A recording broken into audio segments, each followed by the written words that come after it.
নমস্কার বন্ধুরা, সোমনাথ বিশ্বাস ব্লগ চ্যানেলের পক্ষ থেকে আমি সোমনাথ তোমাদেরকে আবারও আরেকবার আমার চ্যানেলে স্বাগত জানাচ্ছি।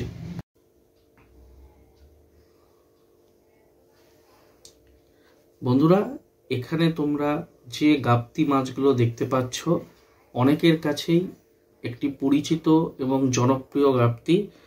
এটি হচ্ছে ব্লু নিয়ন আল্ট্রা ভায়োলেট। তোমরা গাপ্তির লেজগুলো খেয়াল করে দেখো, যথেষ্ট বড় সাইজের লেজগুলো এবং বেশ রং চকমকে। অনেকেই বর্তমানে এই মাছগুলো কিন্তু খুব তোমরা পছন্দ করছো। বন্ধুরা, তোমাদেরকে গাপ্তি মাছগুলো দেখালাম। এর আগে তো গাপ্তি সম্পর্কে ভিডিও বানিয়ে দিয়েছি, তবে নর্মাল গাপ্তি সম্পর্কে এর আগে ভিডিও বানিয়েছিলাম। আজকে একটু অন্য ধরনের গাপ্তি তোমাদের সামনে শেয়ার করছি। বন্ধুরা, এই যে বড় লেজের গাপ্তি, এই গাপ্তির মধ্যে কিন্তু বহু রকমের ভ্যারাইটি রয়েছে। যে ভিডিওটা তোমাদের এইমাত্র মাছটা দেখালাম, এটা হচ্ছে ব্লু নিয়ন আল্ট্রা ভায়োলেট। লেজগুলো যথেষ্ট বড় হয় এবং লেজের মধ্যে একটা ঝলমলে ভাব, আলো পড়লে একটা ভায়োলেট মানে তোমার একটা রিফ্লেক্ট করে লেজ থেকে, মানে বডিতে কালারটা মনে হবে যেন তোমার রিফ্লেক্ট করছে। এই জন্য এটাকে আল্ট্রা ভায়োলেট বলা হয়। আর নীলচে ভাবটা বডিতে বেশি থাকে বলে ব্লু নিয়ন। তাহলে এই মাছগুলো রাখার ক্ষেত্রে আমরা কিন্তু অনেকেই কিন্তু অনেক রকম সমস্যার সম্মুখীন হয়। আমরা নর্মাল গাপ্তিকে যেভাবে রাখবো সেইভাবে যদি এই গাপ্তি আমরা রাখতে চাই, অনেকের ক্ষেত্রে কিন্তু থাকে না। এই গাপ্তি রাখার ক্ষেত্রে প্রথম হচ্ছে নর্মাল গাপ্তি তোমরা যারা রাখবা, নর্মাল গাপ্তি কিন্তু তোমাদের যে কোনো ওয়াটার কন্ডিশনেই কিন্তু থেকে যাবে। তোমাদের ওয়াটার কন্ডিশন যদি খুব খারাপও হয়, ঠিক আছে, সেক্ষেত্রে কিন্তু নর্মাল গাপ্তি কিন্তু বেঁচে থাকবে এবং সুন্দরভাবে থাকবে, অর্ডিনারি গাপ্তি যেগুলো। কিন্তু এই গাপ্তিকে তোমরা কিন্তু ওয়াটার কন্ডিশন খারাপ হলে পরে কিন্তু রাখতে পারবা না।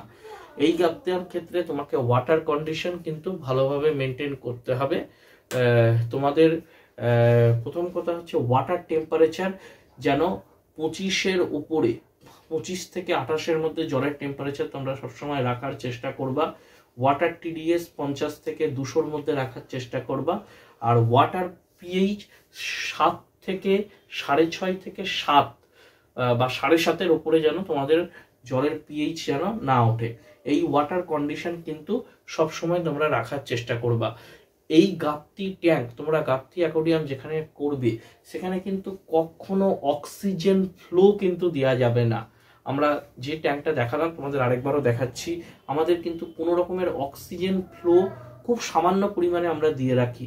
তোমরা যে ধরনেরই ফিল্টার তোমরা ব্যবহার করো না কেন, মূলত পাওয়ার ফিল্টার কখনো গাপ্তির ট্যাঙ্কে কিন্তু বন্ধুরা ব্যবহার করবে না। পাওয়ার ফিল্টার বাদ দিয়ে তোমরা টপ ফিল্টার ইউজ করতে পারো, কিন্তু টপ ফিল্টারের ক্ষেত্রেও কি তোমাকে ফ্লোটাকে বন্ধ করে রাখতে হবে। স্পঞ্জ ফিল্টার তোমরা ইউজ করবে খুব আস্তে, মানে একদম যৎ সামান্য। বেশিরভাগ তোমরা অনেকেই নিয়ে যাও, বা আমিও আগে দেখতাম যখন আমিও প্রথম রেখেছি, যে গাপ্তি আনার পর বড় লেজের গাপ্তি হলে লেজ কিছুদিনের মধ্যে ডাউন হয়ে যায়। অ্যাকোয়ারিয়ামে লেজ পুরোপুরি এরকম পুরো শুইয়ে দেবে, পুরো এরকম নিচের দিকে ডাউন হয়ে যায়। এর কারণ হচ্ছে বন্ধুরা অক্সিজেন ফ্লো। বড় লেজের গাপ্তি রাখতে গেলে অতিরিক্ত অক্সিজেন একদমই দেওয়া যাবে না, খুব যৎ সামান্য, যেটুকু না দিলে নয়। আর যদি বড় ট্যাঙ্ক হয়, তোমরা দেখা যাচ্ছে 3 ফুটের ট্যাঙ্ক রয়েছে বা 2.5 ফুটের ট্যাঙ্ক রয়েছে, এই ধরনের ট্যাঙ্কে তোমরা গাপ্তি রেখেছো, সেক্ষেত্রে অক্সিজেন না দিলেও, এই এমন একটি মাছ অক্সিজেন না দিলেও কিন্তু কোনো অসুবিধা নেই। তোমরা মোটামুটি সংখ্যায় কম রাখতে পারবে। অক্সিজেন থাকলে পরে কি, ফিল্টারেশন থাকলে পরে মাছটা বেশি রাখা যায়। আর ফিল্টারেশনের ক্ষেত্রে আমরা বলতে পারি, যে ফিল্টার ইউজ করো কেন, যদি তোমরা পাওয়ার ফিল্টার ইউজ করো, যেটা ফোর্স পাওয়ার ফিল্টারের, সেটাকে কিন্তু অবশ্যই শুধু ফিল্টার ইউজ করবে।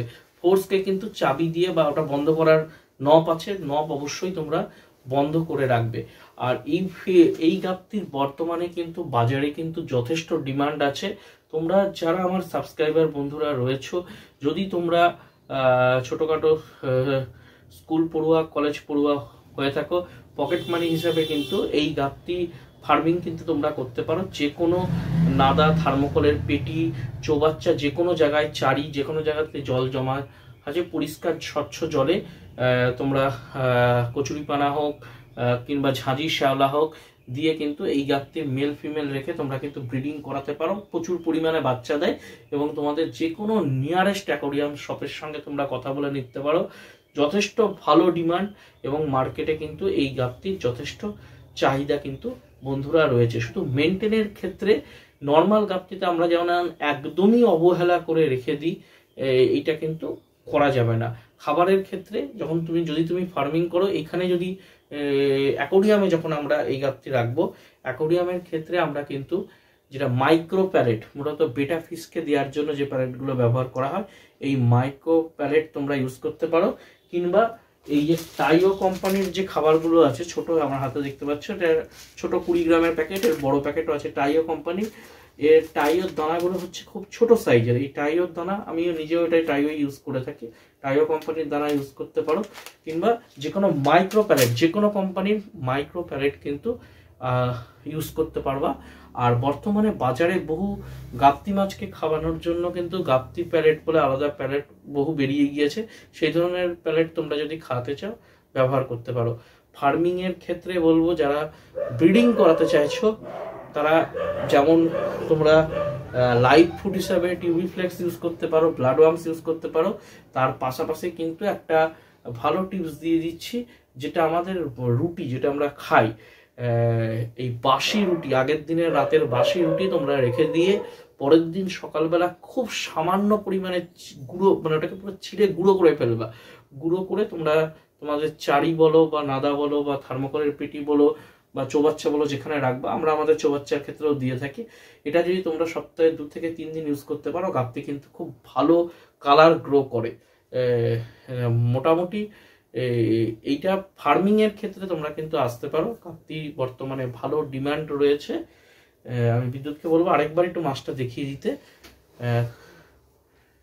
বন্ধুরা দেখো, এখানে দেখতে পাচ্ছ বন্ধুরা, নর্মাল গাপ্তির থেকে এই গাপ্তিগুলো কিন্তু যথেষ্ট দেখো একটা ভালো গ্রো দিচ্ছে।